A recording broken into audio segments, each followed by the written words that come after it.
ശ്രീ സച്ചിദാനന്ദ സദ്ഗുരു സായിനാഥ് മഹാരാജ് കി ജയ്.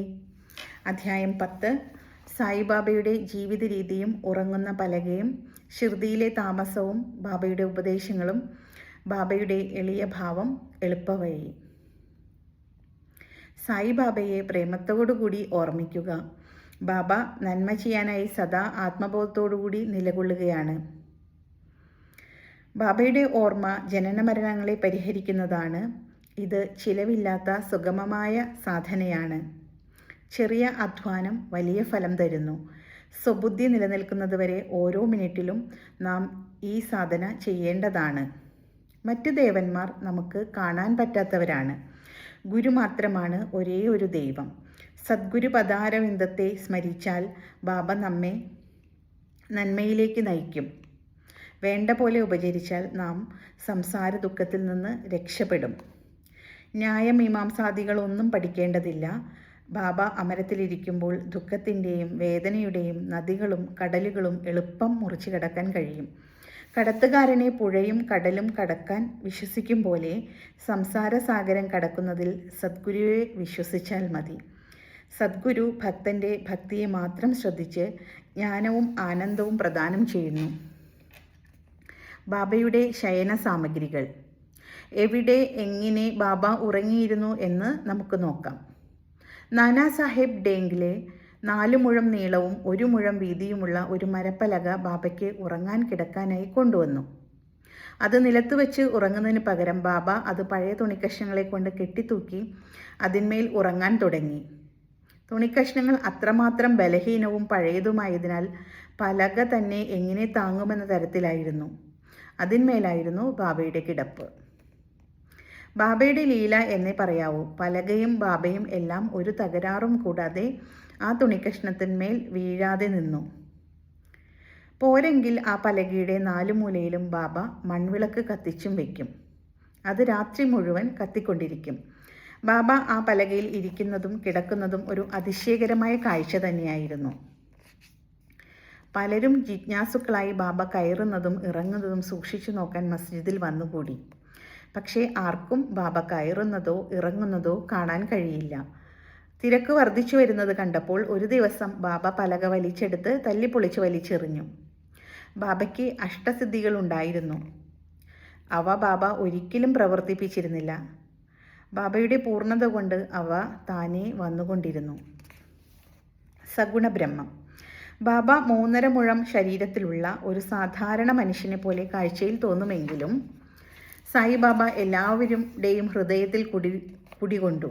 ആന്തരികമായി നിസ്സംഗനും നിർമ്മയനുമായിരുന്നെങ്കിലും പുറമേക്ക് എല്ലാവരുടെയും ക്ഷേമത്തെ ശ്രദ്ധിച്ചിരുന്നു.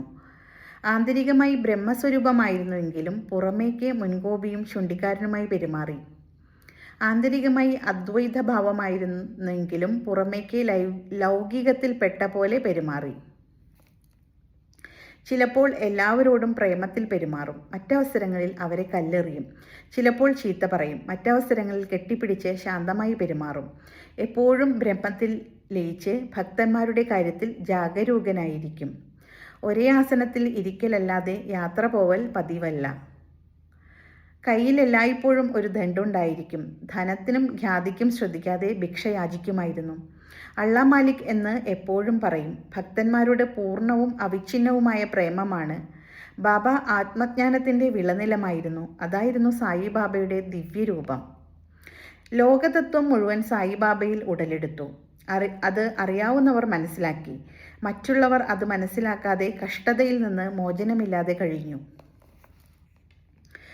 ബാബയുടെ ഷിർദിയിലെ താമസവും ജനനകാലവും. ആർക്കും സായിബാബയുടെ മാതാപിതാക്കളെ പറ്റിയോ ജനനകാലത്തെ പറ്റിയോ കൃത്യമായി അറിഞ്ഞുകൂടാ. പക്ഷെ ഷിർദിയിലെ താമസം കൊണ്ട് ജനനകാലം കണക്കാക്കാം. 16 വയസ്സുള്ളപ്പോൾ ബാബ ആദ്യം ഷിർദിയിൽ വന്ന് 3 കൊല്ലത്തോളം താമസിച്ചു. പിന്നെ പെട്ടെന്ന് കാണാതായി. പിന്നെ ഔറംഗാബാദിൽ കണ്ടു. പിന്നെ ചാന്ദ് പട്ടേലിൻ്റെ കല്യാണ പാർട്ടിയോടൊപ്പം ഷിർദിയിൽ വന്നു. അന്ന് 23 വയസ്സുണ്ട്. പിന്നെ 60 കൊല്ലം ഷിർദിയിൽ താമസിച്ചു.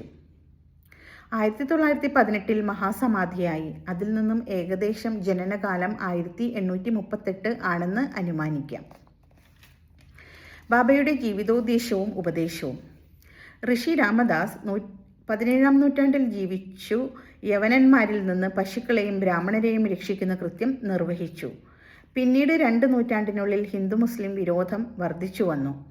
അത് തീർക്കാനാണ് സായിബാബ വന്നത്. ബാബ സദാ പറയും, രാമനും റഹീമും ഒന്നു തന്നെയാണ്, അവർ തമ്മിൽ ലേശം പോലും വ്യത്യാസമില്ല. പിന്നെ എന്തിനാണ് അവരുടെ ഭക്തന്മാർ പിണങ്ങി മത്സരിക്കുന്നത്? നിങ്ങൾ വിവരമില്ലാതെ പ്രവർത്തിക്കരുത് കുട്ടികളെ. കൈകോർത്ത് പിടിച്ച് 2 സമുദായങ്ങളും മൈത്രിയിൽ പ്രവർത്തിച്ചാൽ ദേശീയൈക്യം സാധ്യമാവും. മത്സരിക്കുന്നതും വാദിക്കുന്നതും നല്ലതല്ല. അതുകൊണ്ട് വാദിക്കാനോ മറ്റുള്ളവരെ ഇടിച്ചു താഴ്ത്താനോ നിൽക്കരുത്. നിങ്ങളുടെ താല്പര്യത്തിലും നേട്ടത്തിലും ശ്രദ്ധിക്കുക. ഭഗവാൻ നിങ്ങളെ രക്ഷിക്കും. യോഗം, യാഗം, തപം, ജ്ഞാനം ഇവയാണ് ദൈവികത്വം ലഭിക്കാനുള്ള മാർഗങ്ങൾ. ഇതിൽ നിങ്ങൾ വിജയിക്കുന്നില്ലെങ്കിൽ നിങ്ങളുടെ അധ്വാനം വെറുതെയാണ്. ആരെങ്കിലും നിങ്ങൾക്ക് അഹിതം പ്രവർത്തിച്ചാൽ പക വീട്ടാനൊരുങ്ങരുത്. എന്തെങ്കിലും ചെയ്യണമെന്നുണ്ടെങ്കിൽ മറ്റുള്ളവർക്ക് നന്മ മാത്രം ചെയ്യുവിൻ. ഇതാണ് ബാബയുടെ ഉപദേശം. ഇത് ഭൗതികമായും ആധ്യാത്മികമായും നല്ലതാണ്. സായിബാബ സദ്ഗുരു. പല ഗുരുക്കന്മാരുണ്ട്. ചിലർ വീണയും ചെണ്ടയും എല്ലാമായി വീടുതോറും കയറിയിറങ്ങും.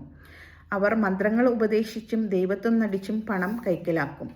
അവർ ഭക്തിയും മതതത്വങ്ങളും പഠിപ്പിക്കുമെങ്കിലും അവർക്ക് തന്നെ അതിനെപ്പറ്റി വലിയ ജ്ഞാനമുണ്ടായിരിക്കില്ല.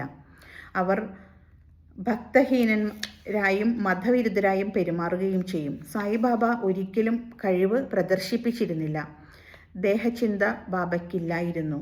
ശിഷ്യരെ വളരെ പ്രേമമായിരുന്നു. 2 തരം ഗുരുക്കന്മാരാണ്. 1 നിയത്, നിശ്ചയിക്കപ്പെട്ടവർ. 2 അനിയത്, എതിർച്ചയാ വരുന്നവർ. ഈ രണ്ടാമത് പറഞ്ഞവർ നമ്മിൽ സൽഗുണം വളർത്തി ഹൃദയശുദ്ധി വരുത്തി മുക്തിമാർഗത്തിലേക്ക് നമ്മെ നയിക്കുന്നു. ആദ്യ വിഭാഗത്തിൽപ്പെട്ടവർ നമ്മുടെ ദ്വന്ദ്ഭാവം കളഞ്ഞ് ഈശ്വരൈക്യം വളർത്തി തത്വമസി എന്ന ഭാവം ഉണ്ടാക്കി തരുന്നു. മറ്റു പല ഗുരുക്കളും പല ലൗകിക കാര്യങ്ങളും പഠിപ്പിച്ചു തരുന്നു. ആരാണ് ആത്മജ്ഞാനം തന്ന് സംസാരസാഗരം കടത്തിവിടുന്നത്? അവരാണ് സദ്ഗുരു.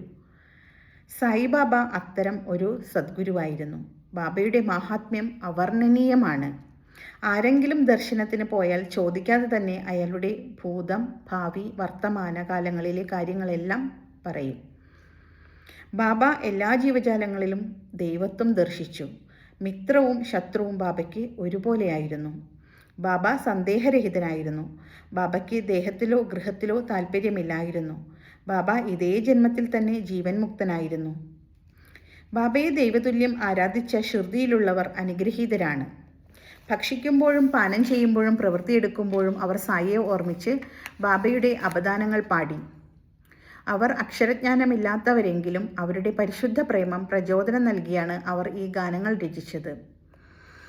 അവരുടെ പാട്ടുകൾ കവിത നിറഞ്ഞവയായിരുന്നു. വിവരമല്ല, പ്രേമമാണ് അത്തരം ഗാനങ്ങൾ നിർമ്മിക്കാൻ പ്രേരിപ്പിച്ചത്. ഈ ഗാനങ്ങൾ സമ്പാദിച്ച് സായിലീല മാസികയിലോ പുസ്തക രൂപേണയോ പ്രസിദ്ധീകരിക്കാൻ ബാബ അനുഗ്രഹിച്ച് ആരെങ്കിലും മുന്നോട്ട് വരട്ടെ. ബാബയുടെ എളിയ ഭാവം. ഭഗവാന് 6 ഗുണങ്ങളുണ്ട്.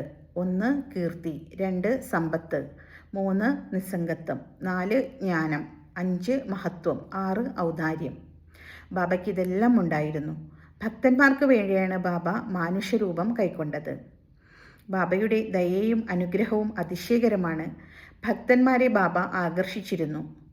ഭക്തന്മാർക്ക് വേണ്ടി ബാബ അമൃതവാണി പൊഴിക്കുമായിരുന്നു. ബാബ ഒരിക്കൽ വിനീതമായി ഇപ്രകാരം പറഞ്ഞു: അടിമകളിൽ അടിമയായ ഞാൻ നിങ്ങളുടെ കടക്കാരനാണ്. ഞാൻ നിങ്ങളുടെ ദർശനം കൊണ്ട് സംതൃപ്തനാണ്. നിങ്ങളുടെ പാദം എനിക്ക് കാണാൻ കഴിഞ്ഞത് വലിയ കാര്യമാണ്. ഞാൻ നിങ്ങളുടെ മലത്തിലെ കൃമിക്ക് തുല്യമാണ്. ഞാൻ അനുഗ്രഹീതനായി കരുതുന്നു. ഇതെന്തൊരു വിനയമാണ്! ഇതിൽ സായിക്ക് അപമാനകരമായി വല്ലതും തോന്നുന്നുവെങ്കിൽ അതിന് പരിഹാരമായി ബാബയുടെ നാമം ഉച്ചരിക്കുക. ഭോഗ്യങ്ങളിൽ ബാബയ്ക്ക് താല്പര്യമില്ലായിരുന്നു. തിന്നുന്നതിൽ സ്വാദ് നോക്കലില്ല. കാണുമെങ്കിലും എന്താണ് കാണുന്നതെന്ന് താല്പര്യമില്ല. ഹനുമാനെ പോലെ ബ്രഹ്മചാരിയായിരുന്നു. സായി പരിപൂർണനായിരുന്നു. ഒരു ഉദാഹരണം പറയാം. നാനാവല്ലി. ഷിർദിയിൽ പ്രത്യേകതരം സ്വഭാവക്കാരനായി നാനാവല്ലി എന്നൊരാളുണ്ടായിരുന്നു. അയാൾ ബാബയുടെ പ്രവൃത്തികളിലും മറ്റു കാര്യങ്ങളിലും ശ്രദ്ധിച്ചിരുന്നു. ഒരിക്കൽ അയാൾ ബാബ ആസനസ്ഥനായിരിക്കുന്ന അവിടെ ചെന്ന് ബാബയോട് എഴുന്നേൽക്കാനും അയാൾക്ക് അവിടെ ഇരിക്കണമെന്നും പറഞ്ഞു.